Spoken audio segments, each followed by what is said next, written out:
நம்ம சேனல்லேருந்து தொடர்ந்தாப்பெல்லாம் நீங்கள் வீடியோக்களை பார்க்க நினச்சிங்கன்னா இதுவரை நம்ம சேனலை சப்ஸ்கிரைப் பண்ணுங்கள் கீழே பெல் சிம்பல் இருக்கும் அதையே கிளிக் பண்ணுங்க. சரி வாங்க நம்ம வீடியோக்குள்ளே போகலாம். வணக்கம் நண்பர்களே. இரவு 9 மணி அளவில் காரில் வரும்பொழுது ஆதிரங்கம் அருகில் வெள்ளை எருக்கு செடி பார்த்தேன். அதன் பூக்கள் எனக்கு தேவைப்பட்டதால் பூக்களை பறித்து கொண்டே நான்.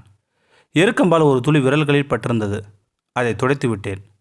வீட்டுக்கு வந்து சுமார் அரை மணி நேரம் கழித்த பிறகு எதிர்ச்சியாக எனது விரல் கண்களில் பட லேசாக எரிந்தது. எனக்கு அலர்ஜியாக இருக்குமோ என்ற நினைப்பில் அந்த விரலால் மேலும் கண்களை தேய்க்க எரிச்சல் அதிகரித்தது. எனக்கு ஒரு கட்டத்தில் ஏதோ விபரீதமாக நடந்து கொண்டிருக்கிறது என்று என் உள்மனம் சொன்னது.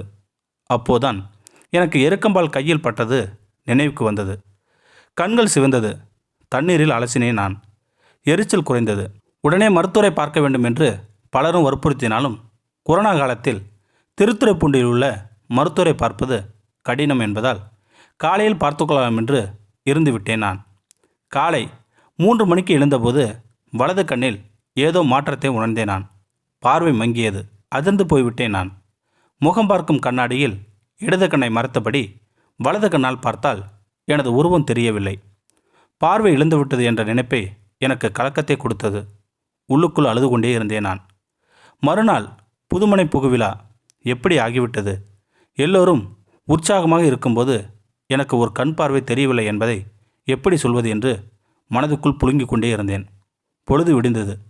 பிறகு அருகே இருந்த டூவீலரில் பதிவு எண்ணை பார்க்க முடியவில்லை. காலை 11 மணிக்கு திருத்துறைப்பூண்டி கண் மருத்துவர் பன்னீர்செல்வம் அவர்களை சந்தித்தேன்.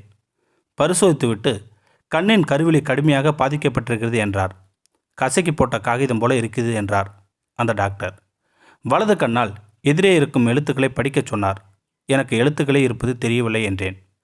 பார்வை தற்காலிகமாக போயிருக்கிறது, பயப்பட வேண்டாம், 10 நாளில் பார்வை திரும்பிவிடுவேன் என்றார். சில மருந்துகளை எழுதி கொடுத்தார். அடிக்கடி போட்டேன்.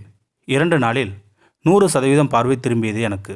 எருக்கஞ்செடியின் பால் விரல்களில் பட்டு கண்ணில் வைத்ததற்கு இந்த நிலைமை என்றால் நேரடியாக கண்ணில் பட்டிருந்தால் பார்வை இழப்பு தவிர்க்க இயலாத போயிருக்கும்.